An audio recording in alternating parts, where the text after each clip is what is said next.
할렐루야, 은혜성산교회 김한기 목사입니다. 1500년경에 조선시대 무사화와 갑자사화를 일으켜서 수많은 유학자들을 탄압하고 또 죽였던 임금이 바로 폭군 영상군입니다.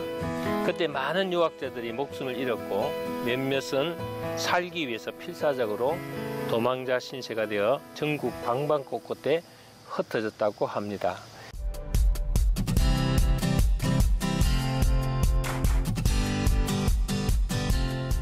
그 중에 이강군이라는 유학자도 거제도로 도망갔다가 다시 거기서 쫓겨서 함흥으로 가게 되었습니다. 도망가는 길에 목이 말라 물깃는 처녀에게 물을 얻어먹게 되었는데 그 처녀는 물을 주면서 바가지에다가 버들잎을 띄워주었다고 합니다. 이강군은 처녀에게 왜 버들잎을 띄워주십니까? 했더니 제가 보기에 선비님이 너무 목말라 하시는 것 같은데 물을 급히 먹다가 물에 취하면은 약도 없다고 합니다. 천천히 후후 불어가면서 드세요 했습니다. 얼마나 지혜로운 처녀입니까? 이강군이라는 선비는 그 말에 감동을 받아서 처녀를 따라 그 집에 가게 되었습니다. 속구리를 만드는 가난한 집이었지만은 말하는 태도와 행동이 양반집 교수와 같아서 그 처녀와 결혼하여 같이 살게 되었습니다. 처음에는 선비를 신랑으로 맡게 되자 집안 식구들이 너무 기뻐서 좋아했는데 문제는 선비가 일을 전혀 할 줄 모른다는 것입니다. 속구리를 열심히 엮어 팔아도 끼니를 잊기가 어려운데 가만히 방국 속에 처박혀서 먹기만 하고 글만 읽고 있으니 식구들이 미워하기 시작한 것입니다. 그래서 하루 3끼 주던 밥을 2끼만 주고 2끼 주던 밥을 하루 1끼로 줄이고 멸시를 했다고 합니다. 그래도 이 선비는 잘 참아내면서 매일매일 모욕감을 견디면서 하루에 1끼만 먹고 글을 열심히 읽으며 자기 수양에 최선을 다했다고 합니다. 부인이 잃은 신랑의 모습이 안타까워서 식구 몰래 누룽지를 갖다 주어서 생명을 유지할 수 있도록 만들어 주었습니다. 참고 기다린 자에게 복이 임한다고 하는 바로 이 기회가 온 것입니다. 중종 반란으로 말미암아 영상군이 쫓겨나고 새로운 임금이 선비 이강군을 찾아 한양에서 보낸 가마가 도착했습니다. 마을 원님과 온 동네 사람들이 다 몰려오고 경사가 벌어졌습니다. 그러자 이강군을 핍박했던 장인 장모는 산으로 도망을 가버렸습니다. 사위에게 잘못한 것이 많기 때문입니다. 부인도 죄송해서 숨었지만은 그러나 이강군은 그 부인을 데리고 한양으로 돌아와서 잘 살았다는 얘기입니다. 이 이야기가 우리에게 가르쳐주는 교훈은 무엇입니까? 끝까지 참고 인내하면 영광의 시간이 찾아온다는 것입니다. 우리 믿는 사람들도 때에 따라서 감당하기 어려운 고난과 환난이 찾아올 때가 있습니다. 그러나 믿는 자들의 신앙은 이런 고난을 통하여 더 온전히 다듬어지게 되어 있습니다. 그러나 이런 이론적인 것은 다 알고 있지만은 실제로 우리 삶에 어려움이 닥치고 환난 가운데 처하면은 사실 현실적으로 인내하기가 어렵습니다. 이럴 때 우리는 어떻게 해야 하겠습니까? 우리가 이런 문제를 가지고 기도하는 것은 믿음이 너무 부족한 것은 아닐까요?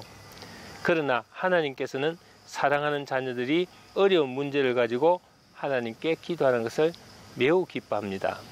왜냐하면 하나님께서는 우리의 어려움을 체휼하시는 분이시기 때문입니다. 여기서 체휼하신다는 것은 몸으로 함께 느낀다는 것이죠.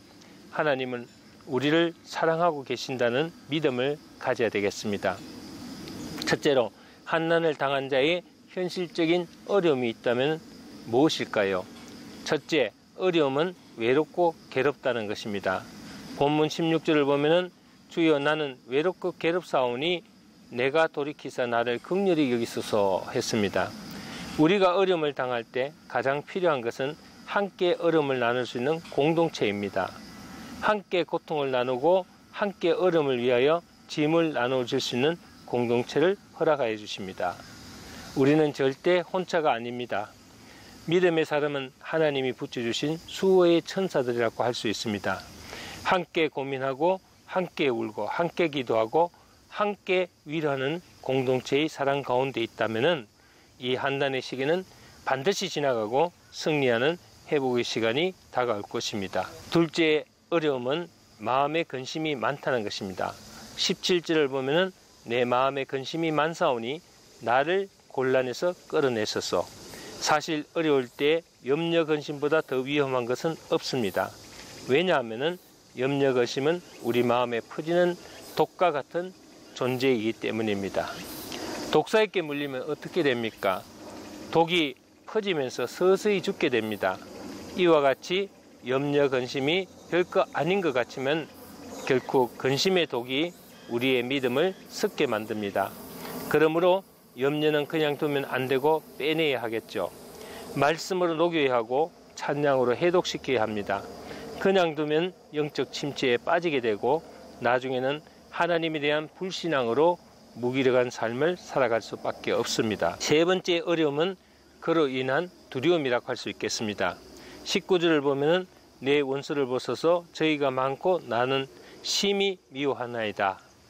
염려나 근심은 아직 일어나지 않은 사건에 대한 걱정이지만은 두려움은 단순한 염려가 아니라 실제적으로 위험이 되고 자기에게 닥친 상황에서 오는 것입니다.